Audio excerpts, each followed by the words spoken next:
¿Tienen todos preparados ahí? Capítulo 5, les pedí del Evangelio de Mateo, capítulo 5. Vamos a leer para entender el contexto de lo que surgió esa enseñanza que dio nuestro Señor en ese día tan especial donde el Señor básicamente mostró su carácter y mostró cómo debe ser el carácter de todo cristiano. Entonces vamos a leer desde Mateo capítulo 4, 23 para entender lo que estaba aconteciendo en ese tiempo.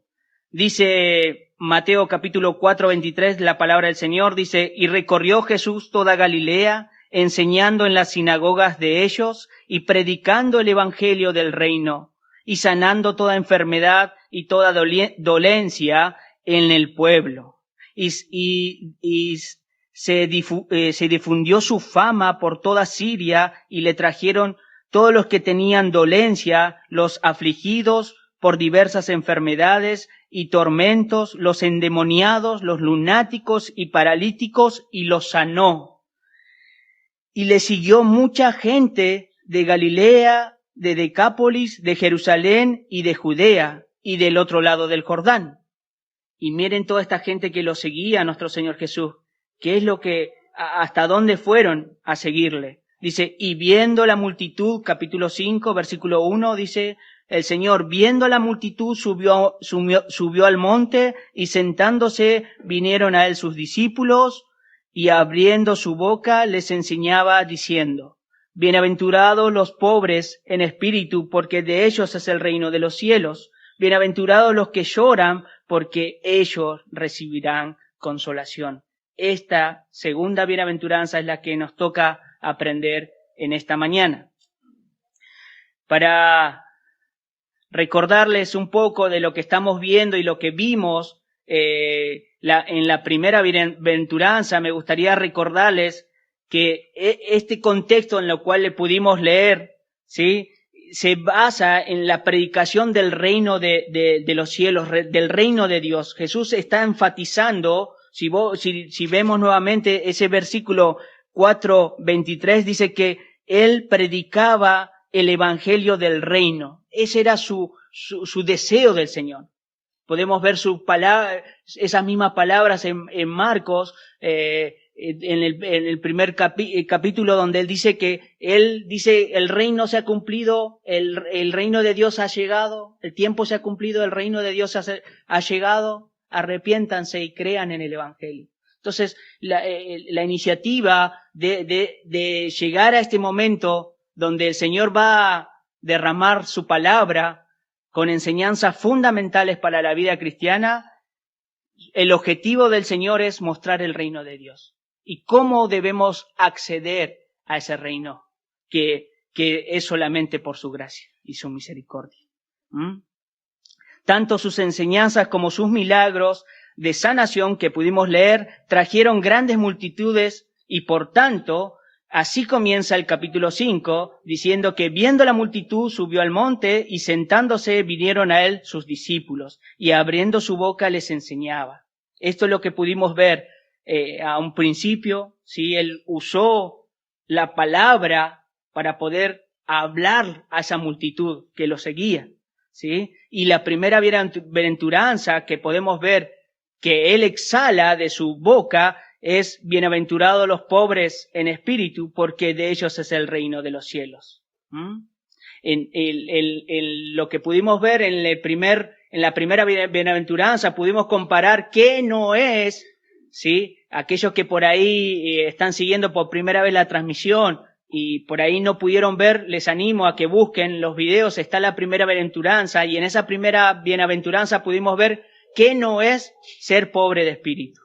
Y después sí aclaramos qué es realmente ser pobre en espíritu, ¿sí? Un pobre en espíritu, básicamente lo que está queriendo decir nuestro Señor Jesús ahí, dice, felices los nadie de este mundo.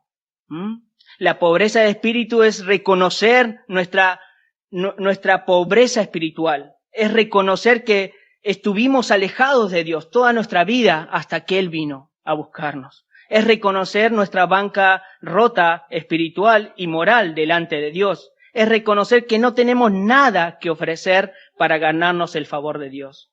Y por ende, la salvación. No tenemos nada para ofrecer.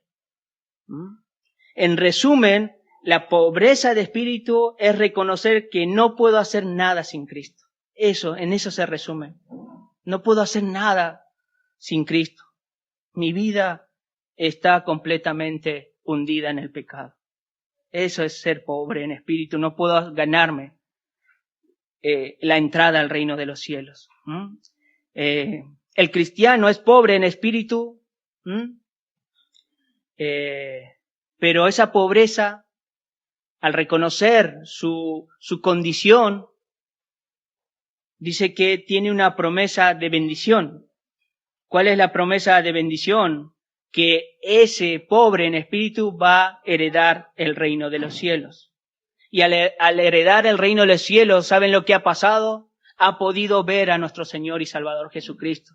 Así como dice Pedro, en Primera de Pedro, capítulo 2, versículo 4, dice estas palabras, el apóstol Pedro dice, acercándonos a él, piedra viva, desechada ciertamente por los hombres, mas para Dios escogida y preciosa. Así debe ser también para nosotros, los cristianos. Piedra escogida y preciosa. Nuestro Señor debe ser lo más valioso para nuestra vida. No debe haber nada comparado a Él en nuestro corazón y en nuestra mente. Y ese regalo que el Señor nos da, esa recompensa que nos da, si lo leemos, dice, porque de ellos es el reino de los cielos, lo dice en tiempo presente. O sea que aquel que reconoce su pobreza espiritual, aquel que dice no puedo hacer nada sin Cristo, corre en arrepentimiento y fe a los pies de nuestro Señor Jesús, pidiéndole socorro, pidiéndole ayuda, pidiéndole que, por favor, que esa muerte en la cruz del Calvario sea imputada en su vida. Por favor, rogándole. Y dice que ese pobre en espíritu heredera el reino de los cielos. Y es de forma en el tiempo presente. O sea, recibe, estando en la tierra, el reino de los cielos. Ya es parte del reino de los cielos, ¿sí? Nunca podremos entrar en el reino de Dios, en el reino de los cielos, si confiamos en nuestros propios méritos. Nunca. Si tus obras te satisfacen para poder ganar algo del cielo, lo siento, no es así el reino, no es así el acceso al reino de Dios. Tus obras no te salvan, tu dinero no te salva, tu profesión no te salva. Lo único que tienes que reconocer tu condición ante los ojos del Señor. ¿Y cómo vas a reconocer tu condición? Leyendo la palabra del Señor, escuchando la voz del Señor. ¿Por dónde viene la fe? Dice el apóstol Pablo. La fe viene por el oír y el oír la palabra del Señor. Ahora, cuando pudimos ver esa pobreza de espíritu, algo que les marcaba, hermanos, el pastor Charles Spurgeon decía que la pobreza de espíritu es la primera piedra o es el primer escalón que da nuestro Señor Jesús para poder acceder al segundo. ¿Sí? Ese es la base que debe tener. Y uno se debe preguntar, ¿por qué es lo primero? ¿Por qué es primero la pobreza en espíritu? ¿Sí? Jesús pone en primer lugar esta bienaventuranza porque la pobreza de espíritu es la base de todas las demás bienaventuranzas, o es la base de la vida cristiana. ¿Cómo vas a acceder si no ves tu condición de cómo estás ante los ojos de Dios? Es el elemento fundamental para llegar a ser cristiano. El Señor Jesús en Mateo 18, versículos 3 y 4, miren lo que dice.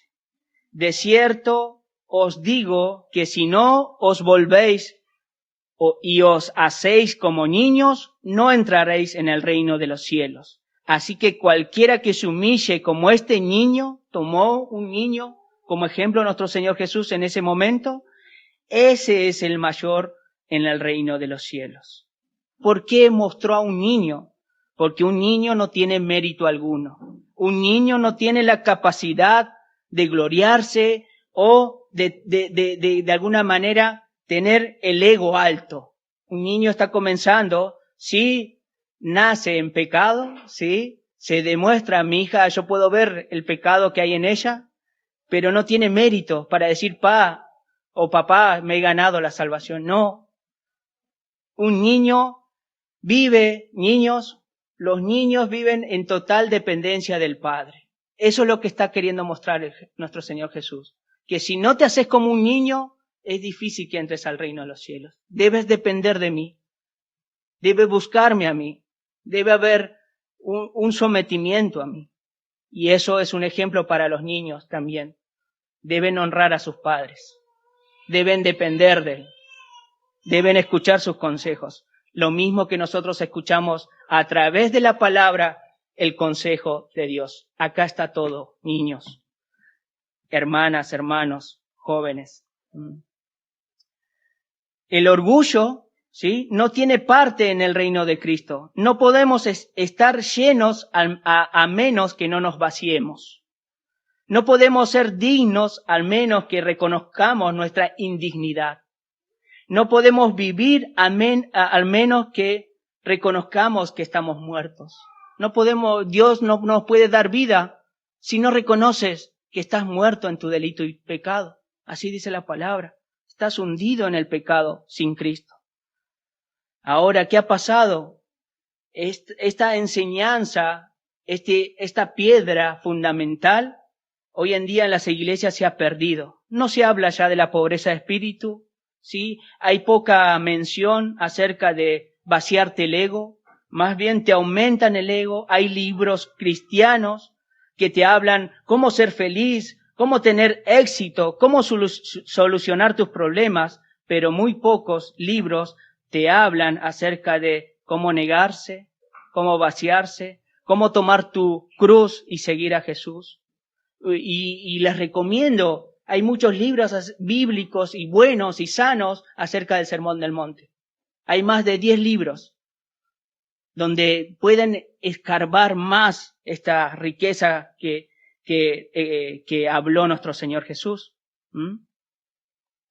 Así que aquel que tiene el orgullo o el ego alto no puede entrar en el reino de los cielos. Al menos que no veas tu propia pobreza, no podremos ver y no podés ver la riqueza de Dios. En Proverbios 16:5, miren lo que dice. Abominación es a Jehová todo altivo de corazón. Abominación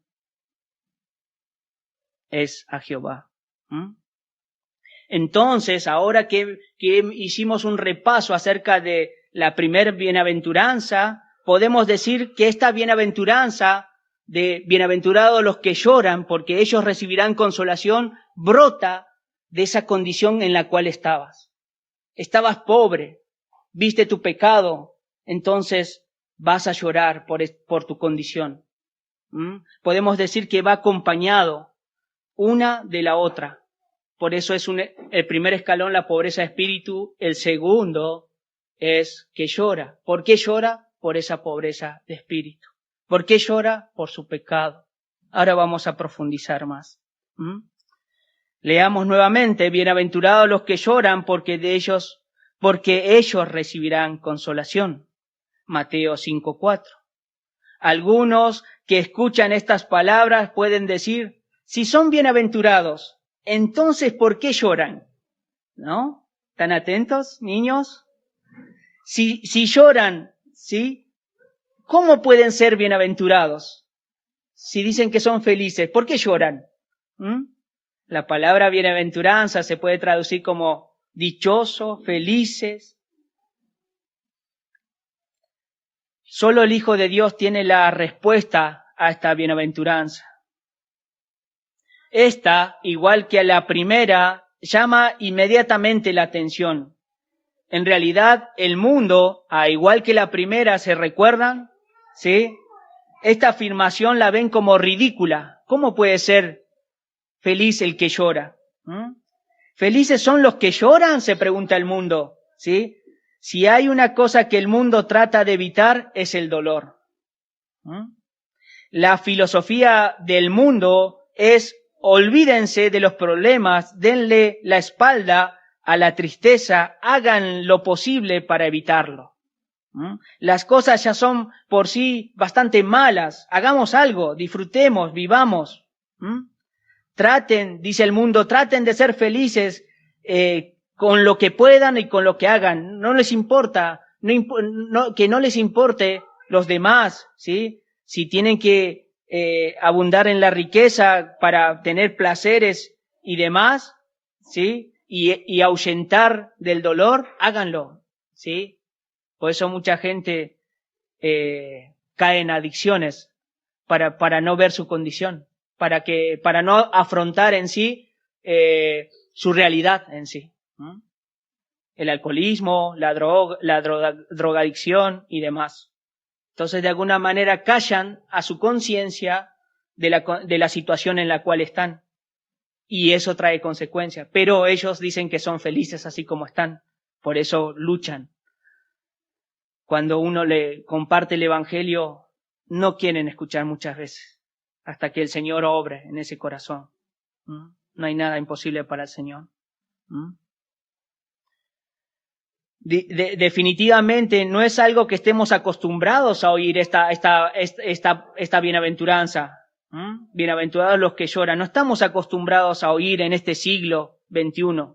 El siglo, si ponemos la televisión o ponemos cualquier medio de comunicación, podemos ver, inclusive la sociedad dice: no te hagas problema, no pienses demasiado, divertite, entretenete, viví tu vida, ¿sí? Y podemos ver cómo está la distribución de los placeres.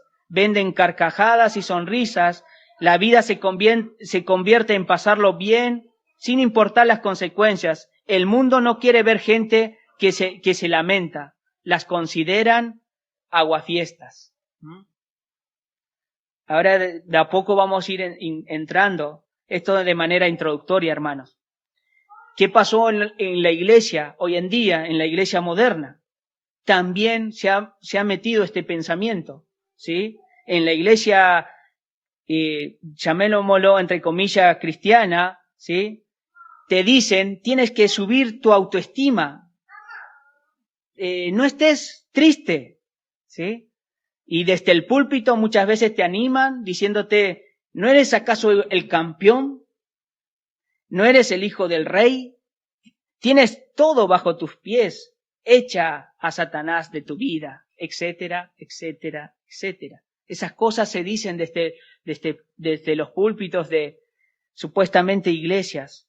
Y esto es algo que contradice a lo que el Señor dijo en esta bienaventuranza. El pastor Martin Lloyd-Jones, el inglés, dice: muchas de las iglesias tratan de manifestar una especie de gozo y felicidad que no nacen de adentro, o sea, no es surgida por el interior a través del Espíritu, ¿sí? El Espíritu Santo viene a morar en aquel cristiano o cristiana para poder ir al Señor y pidiéndole perdón por su pecado. Entonces, en estas iglesias modernas, dice Martin Lloyd-Jones, ¿sí?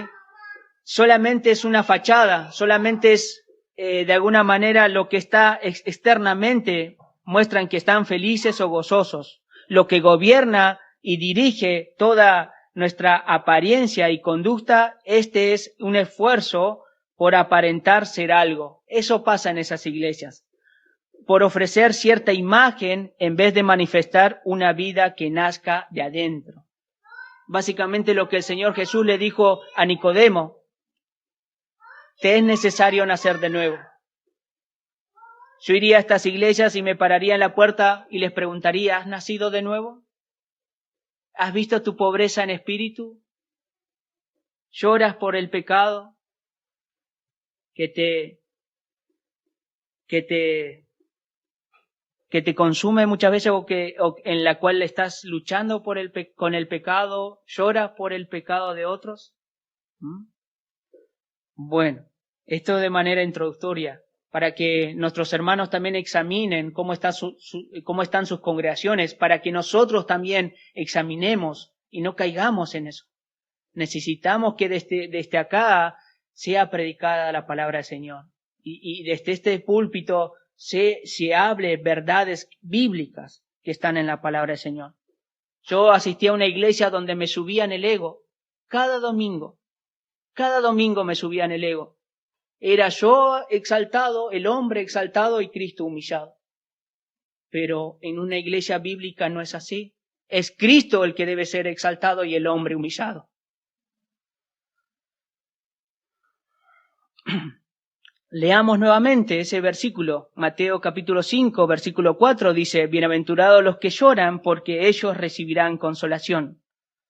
Ya pudimos ver en la primera bienaventuranza qué quiere decir esta palabra en el griego, makarios, ¿sí? Esta palabra bienaventurados es dichosos, afortunados, felices, o ayer como el hermano Bruno dijo en la enseñanza, doblemente feliz aquel que ha visto su condición. Entonces veremos quiénes son los que lloran, que sigue esa siguiente palabra. ¿Quiénes son los que lloran entonces? Si son felices, ¿por qué lloran? ¿No? Entonces acá Cristo, para aclarar, muchas veces hay que ver lo que no es llorar, lo que está queriendo decir la palabra ahí, lo que está queriendo decir Cristo, para poder dar al lugar y de alguna manera cuando vos admitís no es esto, relativamente vas a la verdad. Cristo, en esas palabras que bienaventurados los que lloran, ¿sí? Cristo no se refiere en esta palabra llorar a la aflicción que produce la pérdida de un ser querido o de algún familiar, de algún conocido. No se refiere a la pérdida de un familiar o de un ser querido. Número 2, no se refiere a la persona que está atravesando alguna situación de dolor, de enfermedad o de prueba. No se trata de eso.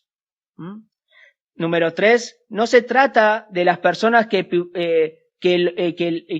lo perdieron todo a causa de una catástrofe o un accidente. No se trata de aquellas personas que vemos inclusive en la televisión o en el internet que lloran porque han perdido sus casas. O no se trata de ese llorar, estas palabras que el Señor dijo. Número 4, no quiere decir que el cristiano debe estar siempre deprimido y lloroso. No quiere decir eso. Un ejemplo que da un hermano en un libro acerca del Sermón del Monte, dice que había visto una nena un caballo y dice, ese caballo tiene cara de cristiano. ¿Por qué? Porque tiene la cara larga. Entonces no se trata, hermanos, de tener la cara larga día tras día y que te digan, pareces un caballo. No es eso, hermanos. No se trata. En Eclesiastés dice que hay tiempo para reír, hay tiempo para llorar. Todo tiene su tiempo.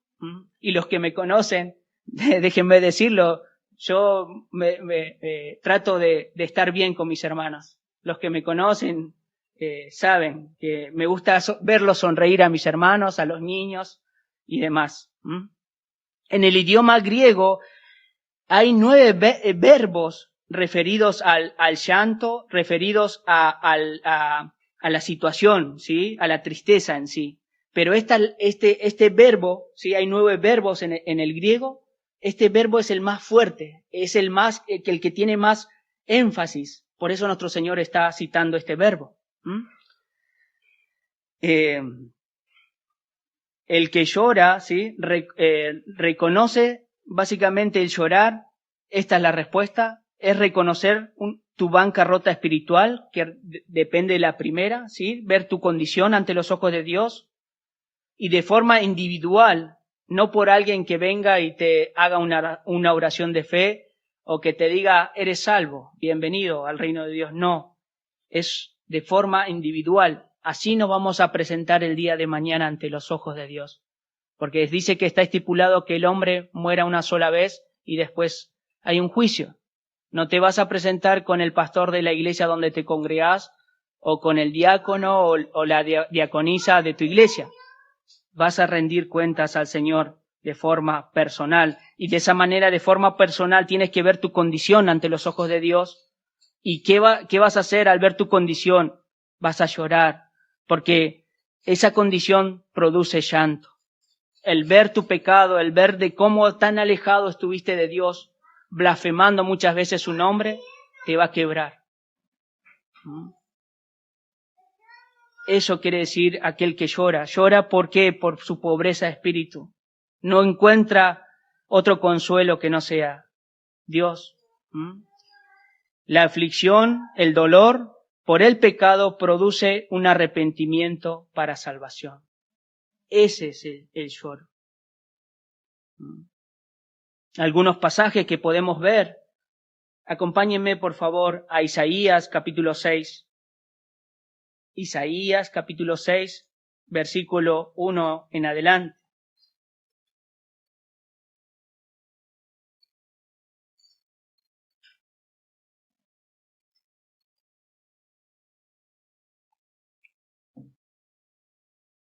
Miren la visión que tuvo el profeta Isaías cuando vio la deidad de Dios.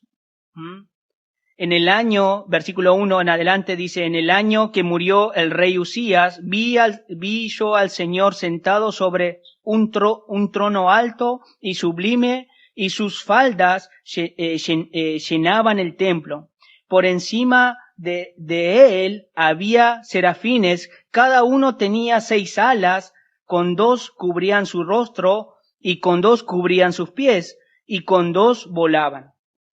Y el uno al otro daban voces diciendo, Santo, Santo, Santo, Jehová de los ejércitos, toda la tierra está llena de su gloria.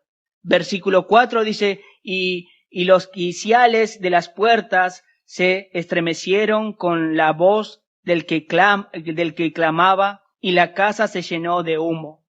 Versículo 5 dice, entonces dije, miren lo que exclamó el profeta Isaías, ¡ay de mí, que soy muerto, porque siendo hombre inmundo de labios y habitando en medio de pueblos que tienen labios inmundos, han visto mis ojos al Rey Jehová de los ejércitos?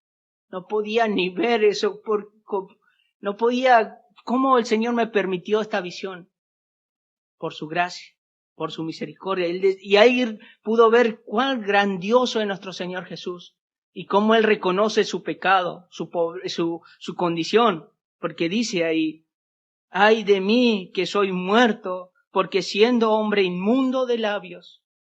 Y dice, habla también por el pueblo, dice, y habitando en medio de pueblos que tienen labios inmundos, dice, han visto los ojos al Rey. El Señor se lo permitió. Jehová de los ejércitos, dice ahí. Lo que podemos ver acerca del llorar, ¿sí? Este llorar surge a través de la pobreza de espíritu, ¿sí? ¿Por qué llorás? Por tu condición, que no puedes hacer nada ante los ojos de Dios, por tu pecado, ¿sí? Cuando una persona toma conciencia de su situación delante de Dios, se da cuenta que está corrompido, sucio, depravado. Eso quiere decir la palabra corrompido. Que su alma está en completamente oscuridad y su corazón lo mismo. Sus intenciones son egoístas. Toman conciencia, ¿sí? Toma conciencia esta persona que ve su condición, que el día de mañana se va a presentar a un juicio con un Dios santo. Y él reconoce que no hay nada que hacer, no hay forma de arreglarlo, ni siquiera hay lugar donde esconderse, porque de Dios, niños, jóvenes, grandes, no se pueden esconder, no se pueden esconder. Entonces por eso este hombre o esta mujer llora al ver su condición, porque no puede escaparse, Dios ya lo tiene ahí. Lo único que le queda es arrepentirse. Solo podemos clamar misericordia y rogar perdón, golpeándonos el pecho como el publicano suplicando, Señor, sé propicio de mí, que soy pecador. ¿Se acuerdan ese pasaje que lo citamos en la primera bienaventuranza? Clamar al Señor, clamar por un perdón. Algo para que tomen nota, hermanos, hermanas, personas que nos siguen del otro lado. Los teólogos siempre han recomendado el autoexamen. Examínate. Inclusive en la carta de Primera de Juan te ayuda a examinar tu condición ante los ojos de Dios. Debes examinar cómo estás ante los ojos de Dios. Debes ver cómo está tu relación con Él. Con mi esposa el otro día hablamos, no es lo mismo conocer de Dios que conocerlo a Él. No es lo mismo. Algo que deben practicar, y estos hermanos que recomiendan examinarse, hacen esto.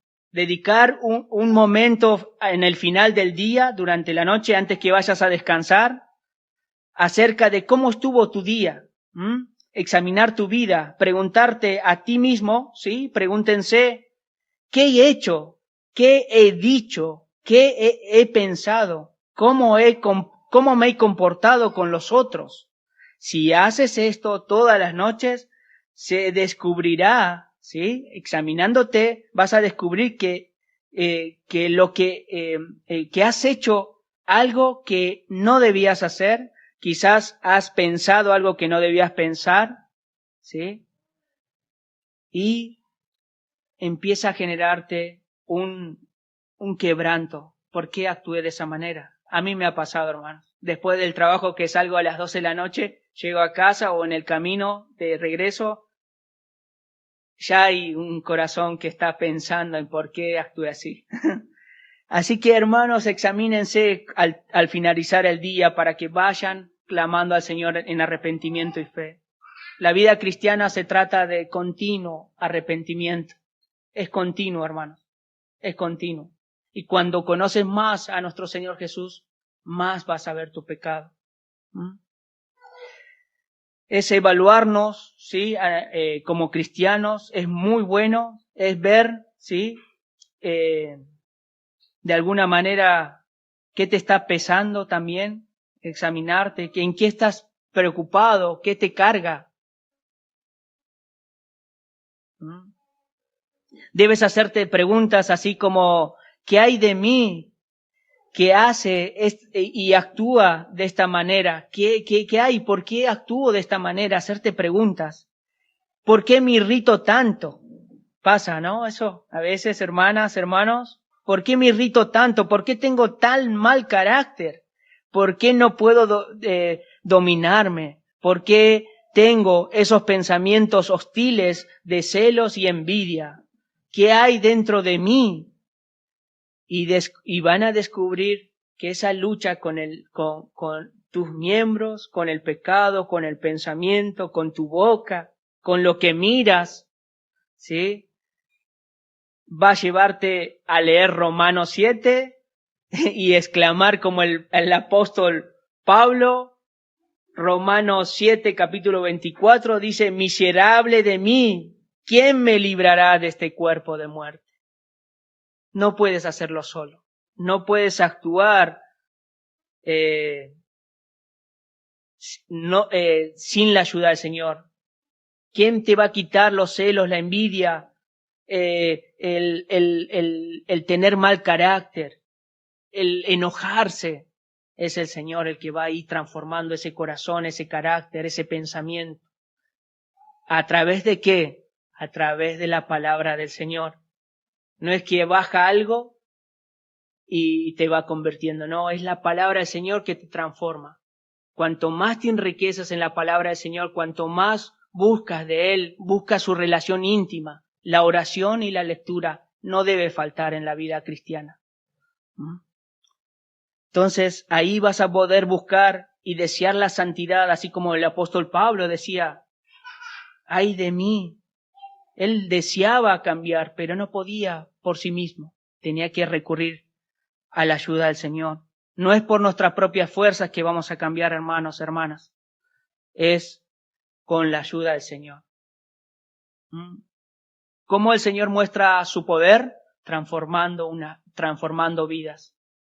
Como a veces hablan, ¿no?, en las iglesias, el poder de Dios, vengan este sábado, este domingo, esta noche, hay milagros y vamos a ver el poder de Dios. El poder de Dios se ve una vida y un corazón duro, a un corazón de carne, deseoso del Señor. Ahí se ve el poder, una vida transformada, un matrimonio, un hogar, en la cual el Señor reina. Ahí se ve el máximo poder del Señor. No por algo que es momentáneo, pasajero y ya está. Después, al domingo siguiente o a la famosa campaña, la semana siguiente no va nadie. Pero muchos han venido. Sí, pero fue momentáneo. Fue pasajero.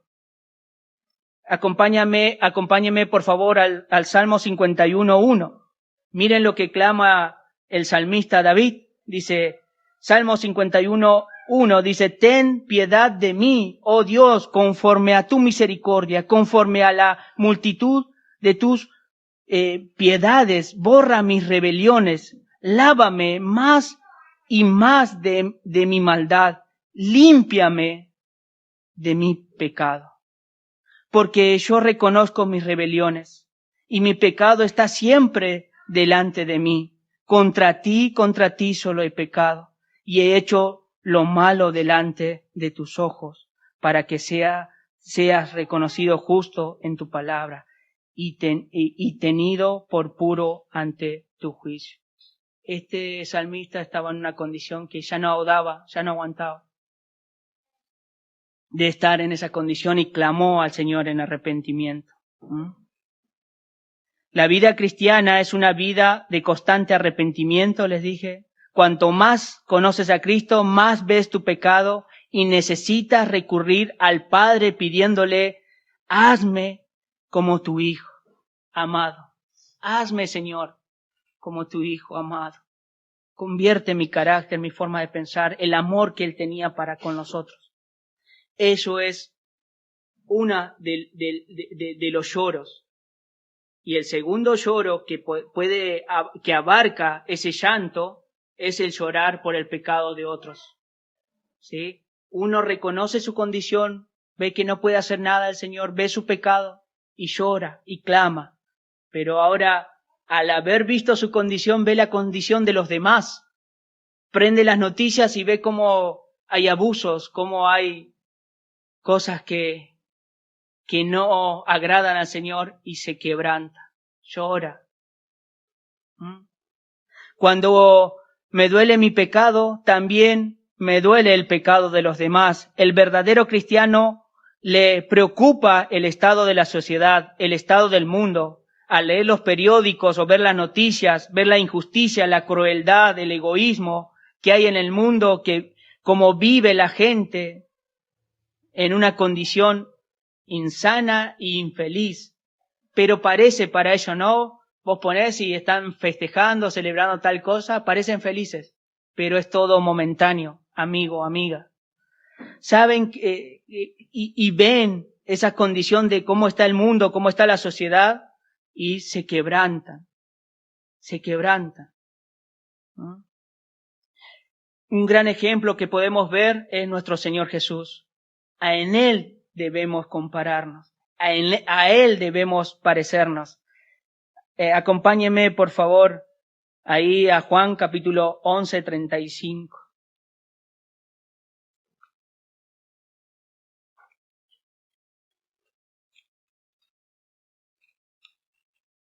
¿Qué pasó con nuestro Señor Jesús en ese capítulo? Vamos a leer. Es un ejemplo para que vean que no se trata de estar con el ego alto o la autoestima. Mírenlo cómo el Señor habla en Juan 11:35. Dice el Señor, Jesús lloró, dijeron entonces los judíos, mirad cómo le amaba. Y algunos de ellos dijeron, no podía que abrió los ojos al ciego haber hecho también que Lázaro no muriera? Se preguntaron. Dice que los que estaban ahí. Lloró porque Lázaro había muerto.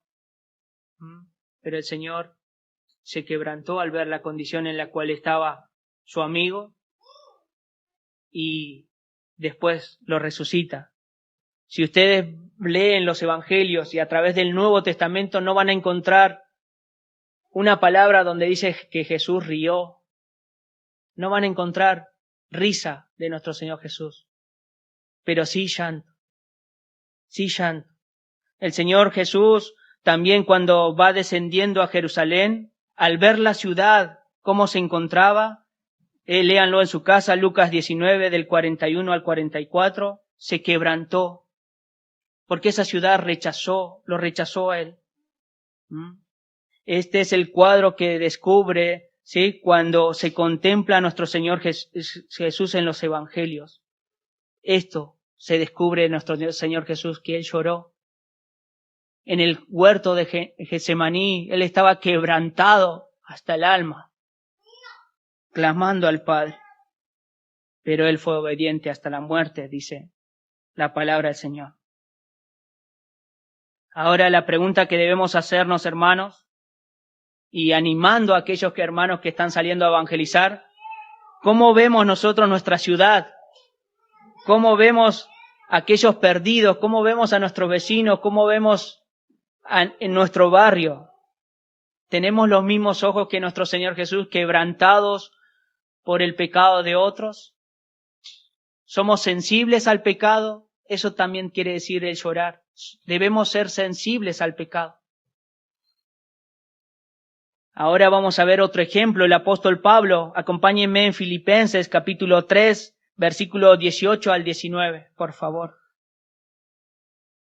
Miren cómo el apóstol Pablo habla acerca de los falsos maestros y él está quebrantado.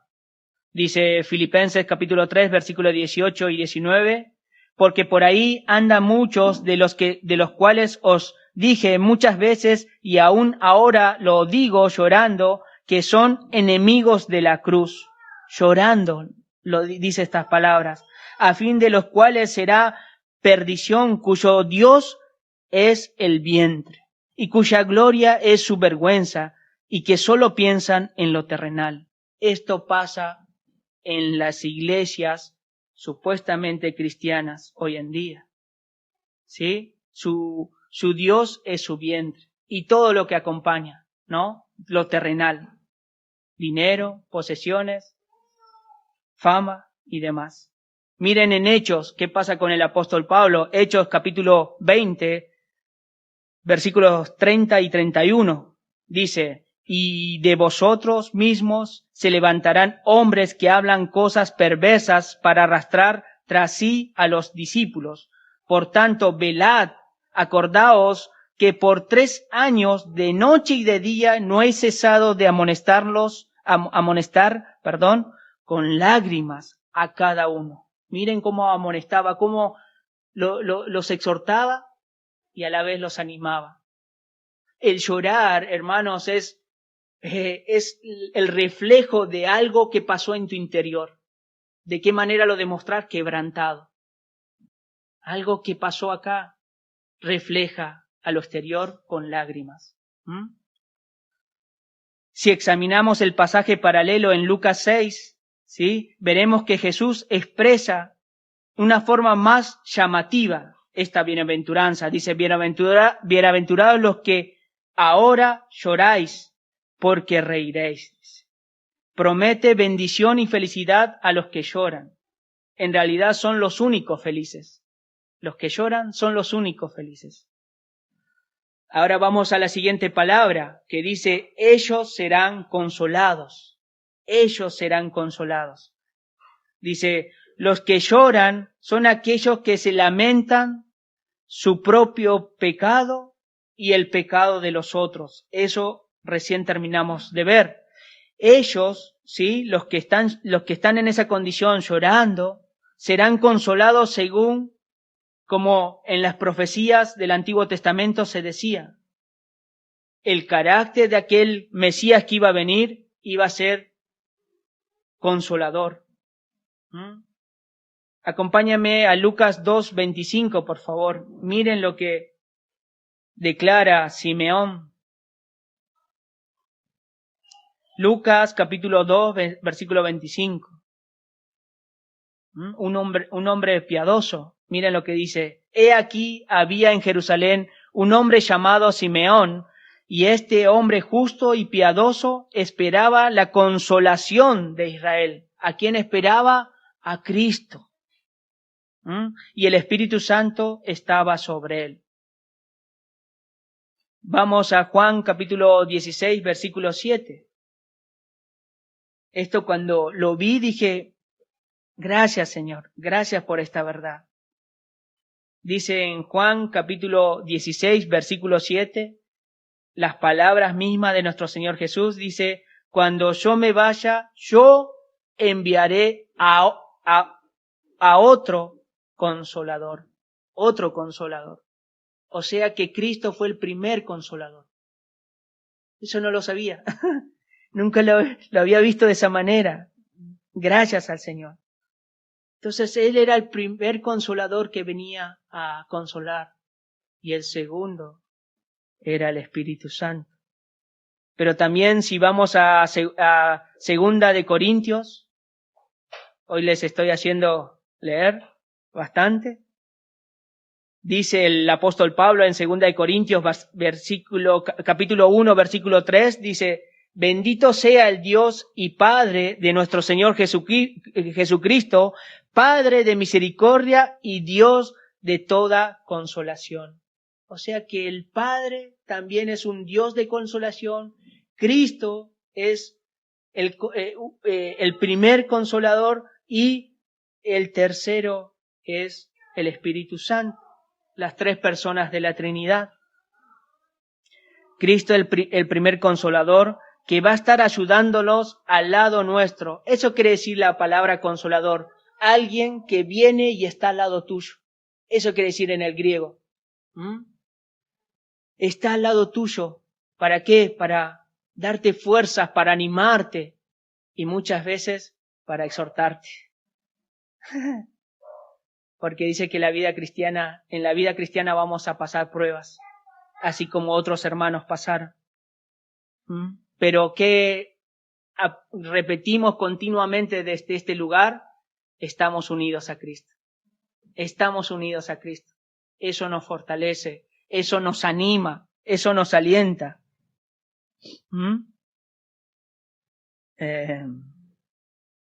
Algo que también, escudriñando la palabra del Señor, dice que la palabra de Dios es nuestro consolador. Vayamos a Romanos 15, 4. Miren esta otra gran verdad. Romanos capítulo 15, versículo 4. Dice, mientras lo buscan,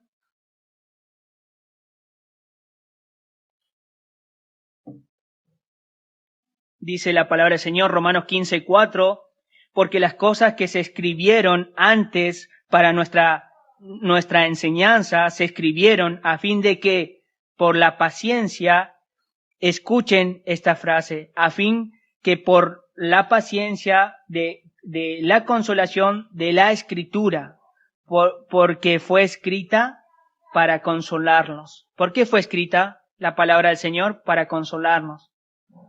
Porque nos habla del amor de Dios la palabra.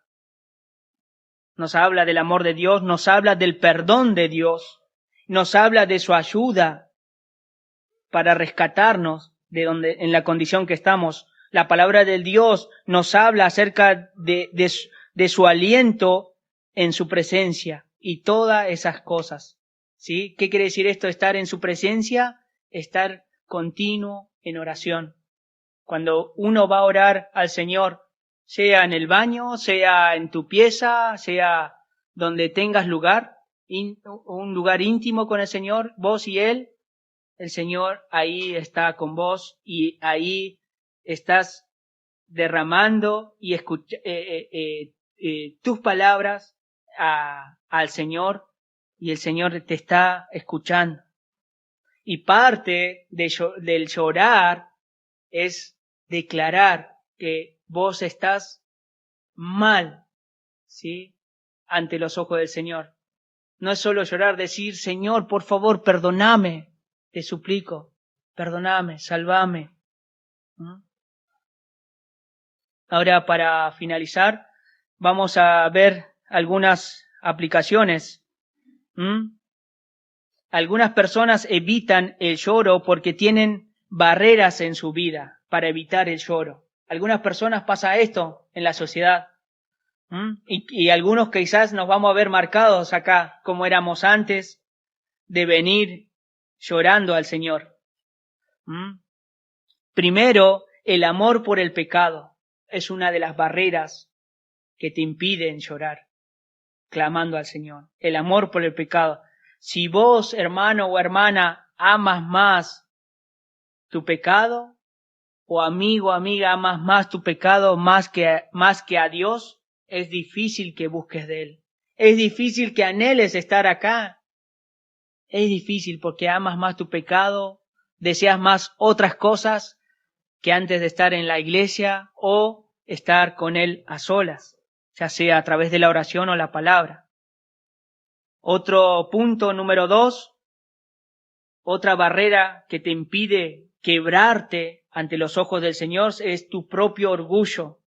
Muchos dicen, bueno, no estoy tan mal, no me conoces y crees que debo estar triste. Estoy bien, de hecho soy bastante bueno.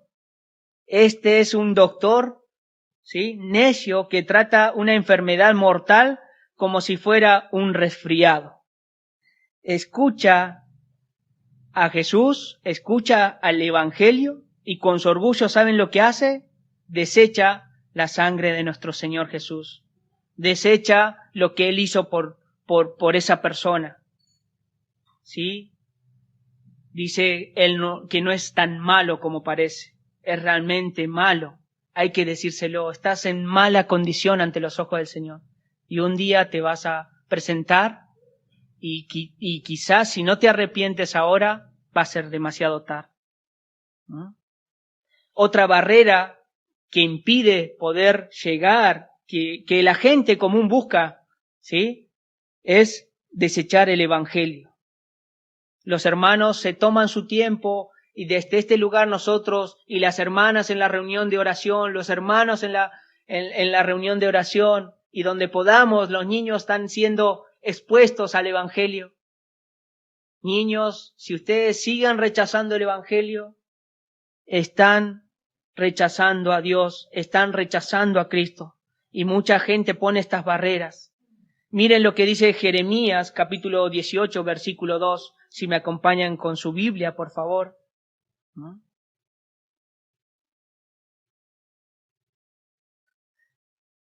Jeremías, capítulo 18, versículo 2 dice, dijeron, no hay esperanza, entonces haremos lo que nosotros queramos y todos haremos lo que quieran nuestro corazón.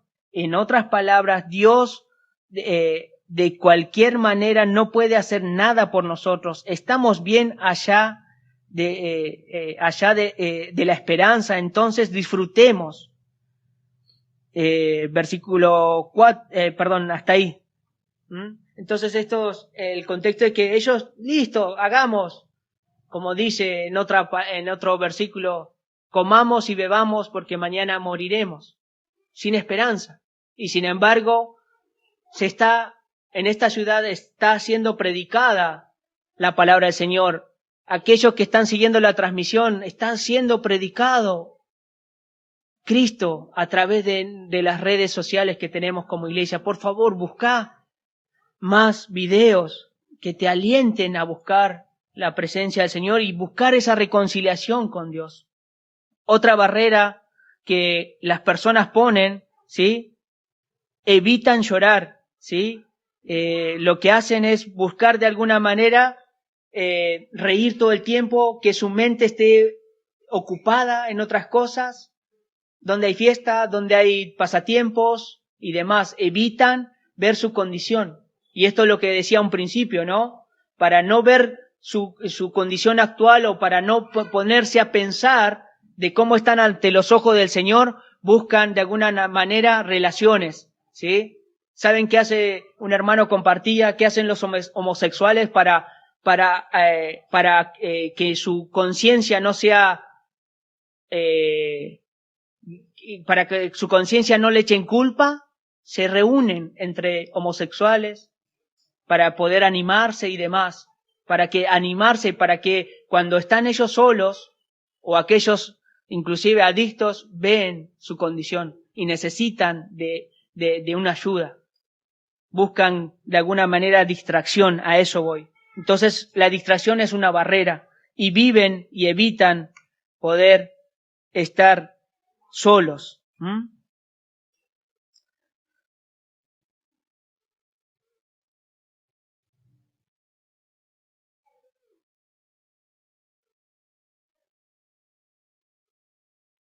Vamos a 2 de Corintios, estamos con tiempo.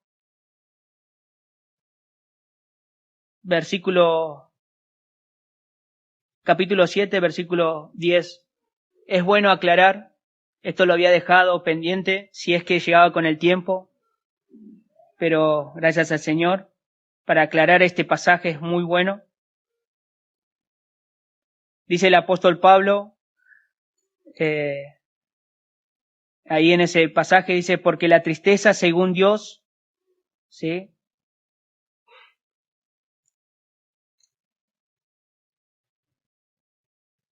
Lo voy a buscar porque lo tengo por partes, perdón.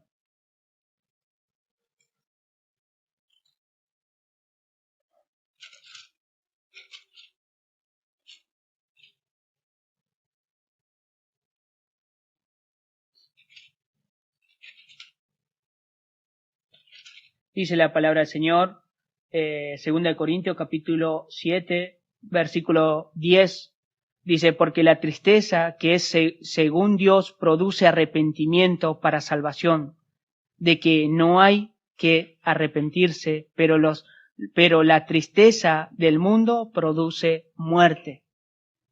Y me preguntaron sobre este pasaje, y yo decía, y investigué, ¿qué es lo que la tristeza que habla nuestro Señor a través del apóstol Pablo, que dice según Dios produce arrepentimiento?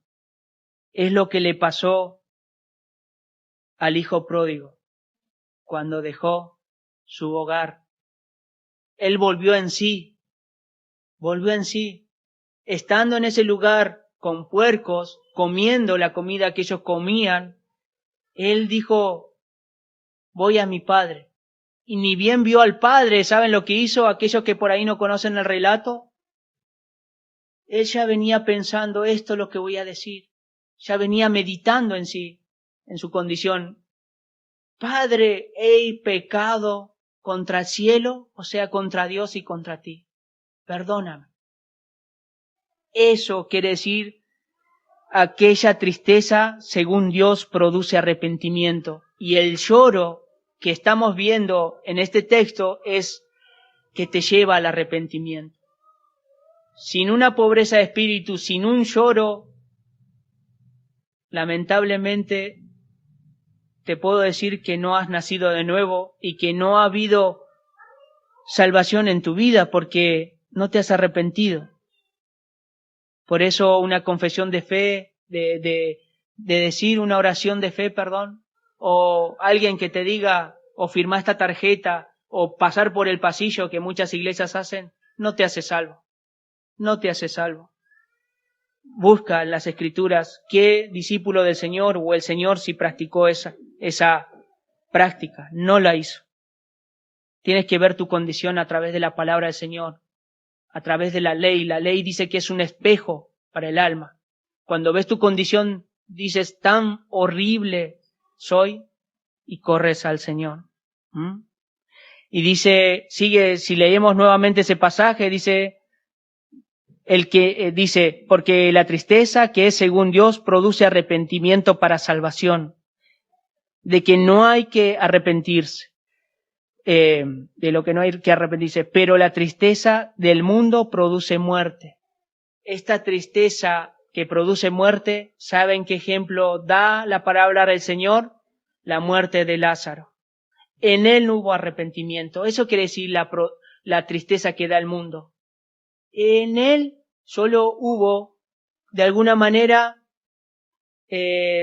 aflicción, pero no arrepentimiento, porque lo que hizo él fue, dejó lo que le habían dado a cambio de entregar a nuestro Señor Jesús y se suicidó. Porque él podía arrepentirse, correr a nuestro Señor Jesús, perdón porque he hecho algo malo ante tus ojos, pero no, él buscó bajo su condición, bajo lo que el mundo ofrece, su propia muerte. Eso es lo que la tristeza del mundo que produce muerte. Un claro ejemplo. Quería terminar con eso y para finalizar, 2 versículos, acompáñenme a Apocalipsis, que resumen estas 2 bienaventuranzas. Con esto terminamos, hermanos. Dice en Apocalipsis, capítulo 3, por favor, busquen.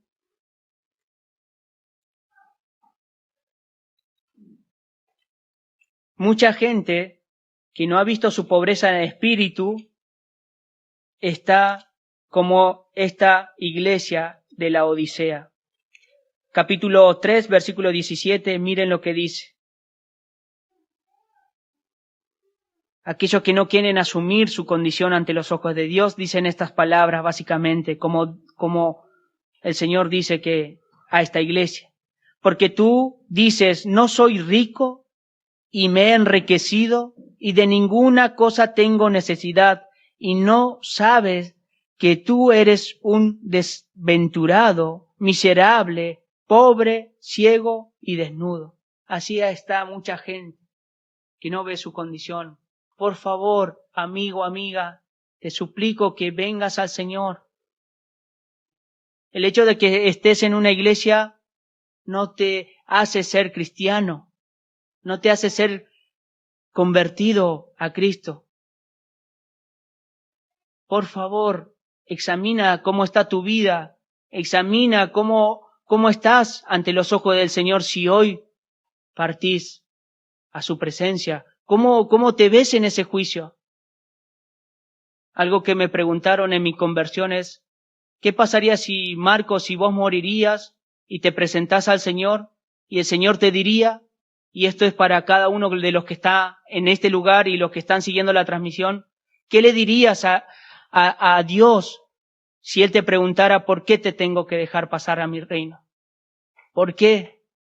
Muchas veces lo uso para evangelizar esa pregunta. ¿Por qué?